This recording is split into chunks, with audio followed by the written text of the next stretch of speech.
Hi, I'm the dramatization of a doctor. All right, I'm not. It was a commercial I saw a long time ago. Again, it is Friday night. It is 7 o'clock. It's somewhere in America. And you are on Raw and Unapologetic with Dutch Van Alsten. How did you feel lucky? Tonight, we're going to talk about...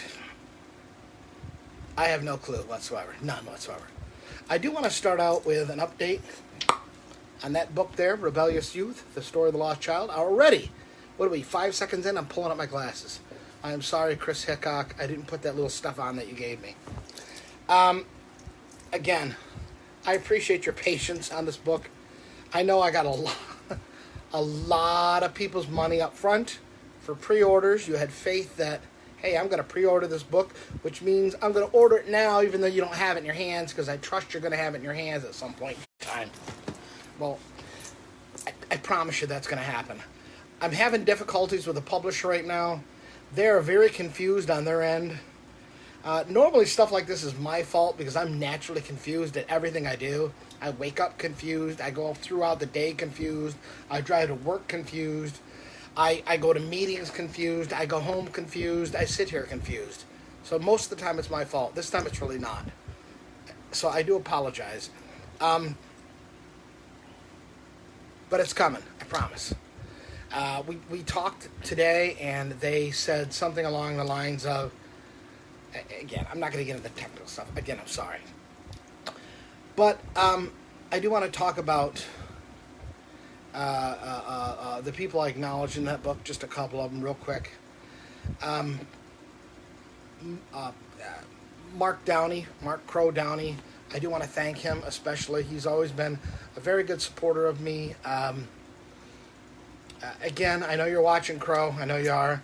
And there's a character, like I said, named Crow in this book, Rebellious Youth, The Story of the Lost Child.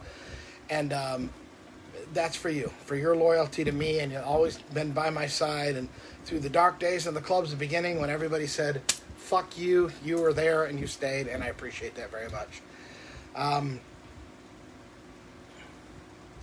And I got to give Miss Cricket some credit for the cover here. The cover originally was going to be, I wanted the main character to be on the Suncoast Bridge. And I changed my mind. I said, you know something, what I want him to do is I want him to be in a parking lot somewhere, looking contemplative. And I wanted like this little ghostly image of a little boy to be either next to him or on the back. And she said, no. Have a little boy cast as the shadow. And like, wow, it's perfect. And my wonderful daughter-in-law, Jackie, created, I thought, a perfect one. A lot of people say, his feet don't line up with the guy on the bike. Well, no kidding. You know why? Because it's not really his shadow. It's his alter ego, that lost child. You get it? Tonight's show is sponsored by two guys, the saucy guys of barbecue sauce. I would hold up a bottle right now because I had 4 of them last week, but unfortunately I drank 2 of them. The other one I poured on a box of Triscuits, and the other one I put on a whole batch of chicken on the grill to make it smell better. I thought it was a wonderful job. The neighbors didn't appreciate it. Apparently they said they didn't want barbecue sauce on their chicken at the time, and they told me to go on my side of the fence and leave them hell alone, and they did so at gunpoint, so I really didn't have any choice. But I know I left them with much better tasting chicken than that crap they were cooking. Their website is www.saucyguys.com. And I'm telling you, like I said last week, these guys are for real. They're not just 2 clowns in the kitchen throwing stuff together, drunk and high, making sauce. All right, well, they probably were. But whatever they did, the magic they created, it's absolutely delicious. My second sponsor of the night is Chico's Bail Bonds from Santa Monica, California. All right, their slogan is, when the cops get done beating you, dial 1-800-BAIL-22. All right, so there we go. Anyway, what is it, 7:06? All right, I do want to follow up on, I pushed my glasses up again, didn't I? I do want to follow up on a couple of things. I want to talk about my friend Mickey really quick tonight. I mentioned him a little while ago, and I didn't mention what his medical problem was because it was really none of y'all's business. To be perfectly honest, it really wasn't. But he's been much more open about it. And what happened with Mickey is he lost the lower portion of his leg. And who's on there? Is it Jennifer? Ooh, Jennifer! Howdy, Dutch. Howdy, Jennifer. I got a present here for you. I really do. And it's not ticking. I promise. Right? So you can open it and you don't have to put on all that suit and the helmet and all that because it's not going to blow up. I promise. And Jennifer is the one that took this photograph, this wonderful, wonderful photograph here, and absolutely just like refused to send me a bill. I've asked her time and time again, and she's just not done that. And her work is worthy of charging you for. This is not just some neighborhood girl who's just snapping pictures. She's a very talented photographic artist, and I wouldn't have had anybody else do that picture than her, and she did a great job of that. But Jennifer, I do got a little present here for you. So let's get together real quick. Breakfast, beer, something. All right. Anyway, you threw me off track, which is not hard to do. Jennifer, beer, barbecue. I don't know. After that, I really don't care about anything else, do I? Anyway, oh, Mickey.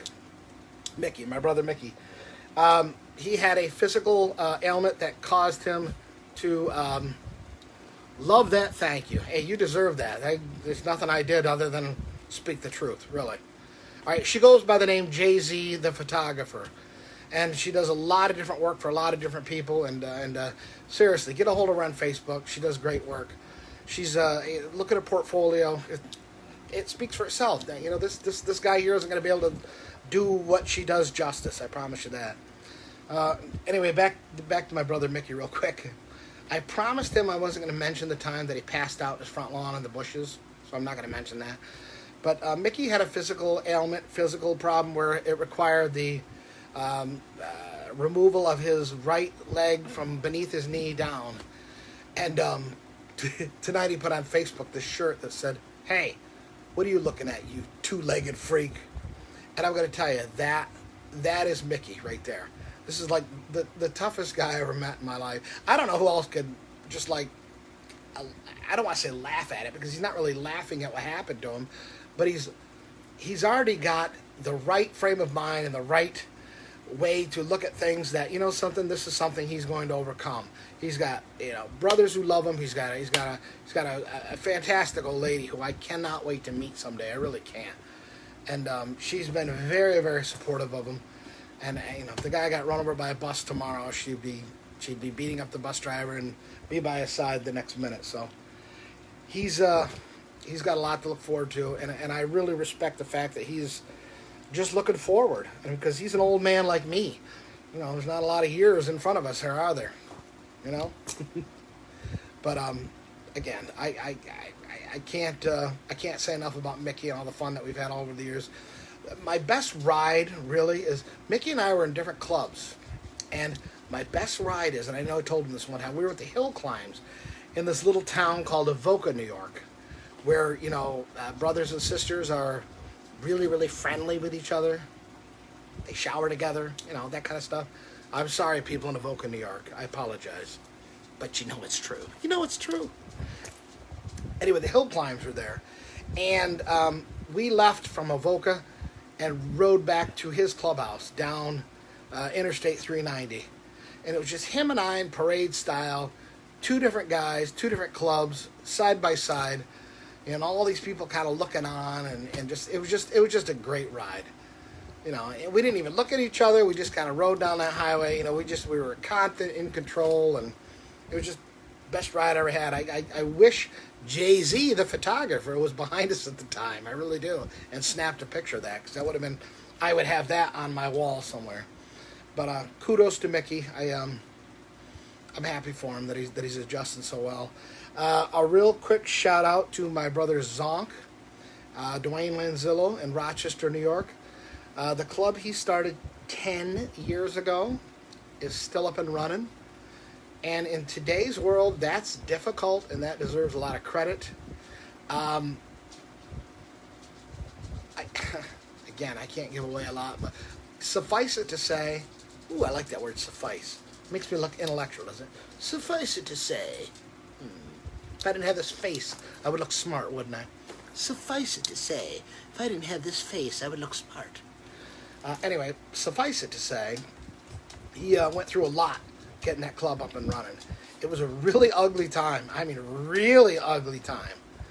And he bought some property off Lyle Avenue in Rochester, which was probably not that much because it's Lyle Avenue in Rochester. But I'm just kidding. It was a great clubhouse, and he's still there. 10 years later, he's still there, and they're celebrating their 10th anniversary. And I give him a lot of credit for that because he endured a lot. He brought in the right people. He trusted the right people. And every other club up there respects him. And so I give him a lot of credit for keeping that alive because that was a hard fight. And I love the guy, but there was a time where I will admit I didn't think he was going to make it. I thought he was going to be kind of pulled under, and that was going to be the end of him, but that didn't happen. So kudos to you, Zonk. I love you, brother. I sent you $20 for your 10th anniversary. I want you to buy a ticket for somebody who might not be able to afford it. And if they live in that neighborhood, you know, most of the people aren't going to afford it. So give it to somebody who needs it. The last thing I want to talk about tonight is, real quick, I got a couple minutes left. Tomorrow at Rossiter Harley in Sarasota, Florida, they're going to have like a memorial ride for Rick, who was the old service manager there. Miranda, try that again. Miranda, like your Miranda rights that have been read to me several times over the years. I should know that. Mr. Van Alsten, we're going to read you your Miranda rights. Do you understand your Miranda rights if we read them? Yes, I understand them. Miranda Furlow was very close to Rick. Rick was a great old guy who, again, used to be the service manager there. And he passed away recently. And they're going to have a memorial ride for him tomorrow down at Rossiter's. I think it's going to start at 4 when they close. And they're going to do a really nice ride through kind of the old country of Florida, through Mayaca, which is a beautiful part of the state. They're going to settle here at Shake Shack in Ellington, which I'm just going to meet him there and have a burger. But Rick was a good guy. He really was. He was one of the last few really honest, God, I hate to say this, but one of the last few honest service managers out there.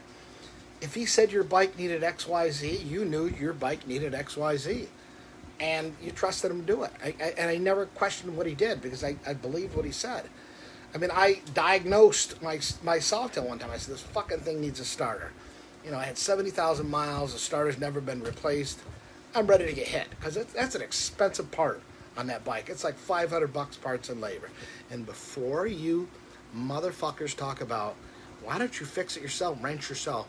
Again, I don't wrench on my own bike because I love my motorcycles way too much to let a guy like me touch them. All right? I've been around them my whole life, rode them. I know everything about them except how to fix the damn things. Don't think I haven't tried.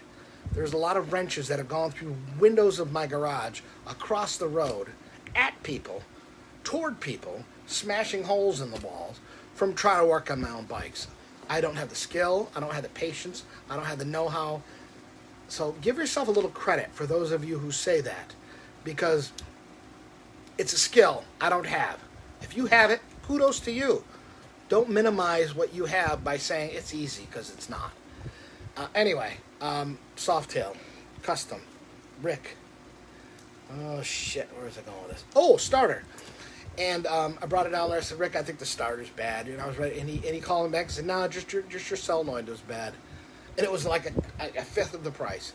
He could have easily flat out lied to me and said, yep, it was your starter. Charged me for the starter, replaced the solenoid, and stuck money in his pocket. But he didn't, because that's what type of guy he was. He was a good guy. And I'm sorry he passed away. I didn't know him too well. He'd love to come out and he'd see me and he'd do this histrionic thing of, oh, Jesus Christ, they should pay me extra when you're here if I got to talk to you. And then he'd come over and shake my hand and laugh. And a couple of Christmases ago, I brought meatballs down to everybody at Manatee Harley. And there's a nice picture Miranda had, which I downloaded, which is him kind of eating my meatballs and smiling. Anyway, I'm going to miss old Rick. He was a good guy. I kind of apologize. I'm not my usual jovial, funny self, and I'm not in one of those moods. I'm not a guy who can fake a lot of things, except an orgasm. I do fake an orgasm, ladies. I'm really good at it. Watch. Pretty good, huh? No, but seriously, I can't really fake a lot of things. I'm not really in a great mood tonight. I love doing the show. I love all you guys. I really do. I love my books. I love my writing. I love my dogs. I do. But I'm not feeling it tonight. So I apologize if I'm not my usual upbeat, bubbly self. But this is as kind of as upbeat as I'm going to get tonight.